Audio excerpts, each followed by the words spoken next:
Bapak Nadiem Makarim adalah salah satu sosok anak muda yang dinilai berhasil di tanah air.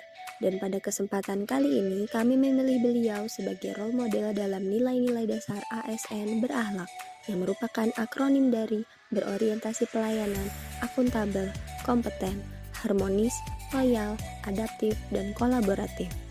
Berorientasi pelayanan. Pada masa pandemi COVID-19, Bapak Nadiem mampu melakukan berbagai inovasi penyesuaian terhadap proses pembelajaran, sehingga tetap dapat terlaksana dengan baik.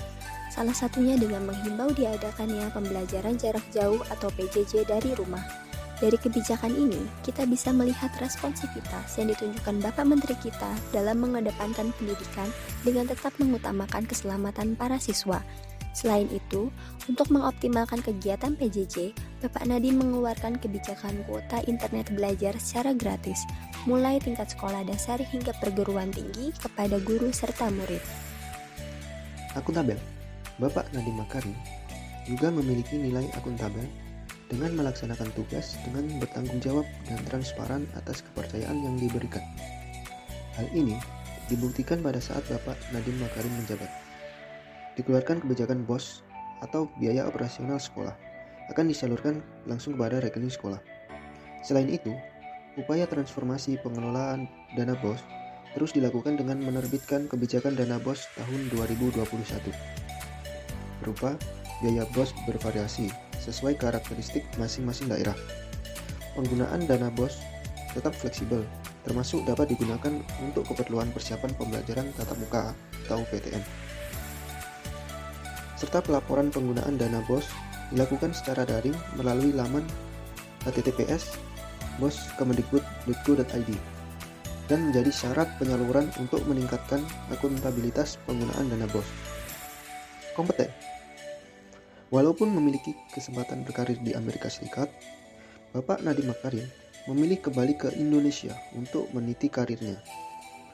Berawal dari mendengar keluhan tukang ojek, bisnis aplikasi yang dikembangkan sudah menjadikan Gojek sebagai startup dengan status dekakorn pertama di Indonesia dan menciptakan lapangan pekerjaan bagi jutaan masyarakat Indonesia. Hal ini membuktikan bahwa Bapak Nadiem Makarim memiliki sikap dasar kompeten dengan meningkatkan kompetensi diri untuk menjawab tantangan yang selalu berubah-ubah. Harmonis. Bapak Nadiem Makarim, Menteri Pendidikan, Kebudayaan, Riset, dan Teknologi atau Mendikbudristek, memberikan beasiswa pendidikan Indonesia kepada 3.000 lebih penerima beasiswa baru untuk dapat melanjutkan pendidikan ke jenjang yang lebih tinggi. Bapak Nadiem mengingatkan juga bahwa kementeriannya telah memperjuangkan dana bantuan operasional sekolah atau BOS agar dapat digunakan secara fleksibel. Salah satunya untuk pembiayaan penghasilan guru honorer termasuk pada saat pandemi. Ini adalah bentuk peduli beliau yang merupakan kunci dari harmonis. Loyal. Bapak Nadiem Makarim tampaknya memang tak ingin setengah-setengah dalam berkarir. Sebelumnya, Nadiem berhenti bekerja untuk perusahaan demi mengembangkan Gojek hingga bisa sesukses sekarang. Kali ini, pria kelahiran Singapura itu juga melakukan hal serupa. Demi menjadi seorang menteri, Nadiem telah mengundurkan diri dari posisinya sebagai CEO Gojek. Bapak Nadiem menunjukkan sikap dasar loyal dengan berdedikasi dan mengutamakan kepentingan bangsa dan negara. Adaptif. Kita bahkan tidak meragukan Nadiem Makarim sebagai Menteri Pendidikan Indonesia. Hal ini dibuktikan dengan kinerja yang baik melalui terobosan-terobosan yang terus dilakukan. Salah satunya adalah program Merdeka Belajar dan Guru Penggerak. Selain itu, Mas Menteri mampu melakukan berbagai penyesuaian dalam kondisi pandemi COVID terhadap proses pembelajaran, sehingga tetap dapat terlaksana dengan bagus. Penyederhanaan kurikulum yang membuat guru lebih mudah menyampaikan materi. Kurikulum darurat juga membuat beban siswa dan guru jadi berkurang. Kolaboratif.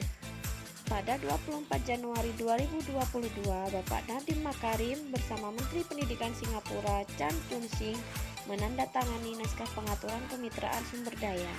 Penandatanganan pengaturan kemitraan ini tujuan pemerintah Indonesia dalam mewujudkan sumber daya manusia yang kompeten, yang siap menghadapi tantangan global tentu akan lebih cepat terrealisasi.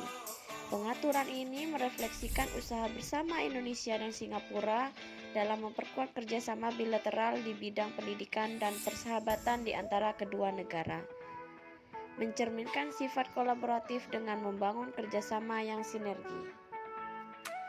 Kawan-kawan pemuda, jangan menunggu dunia berubah.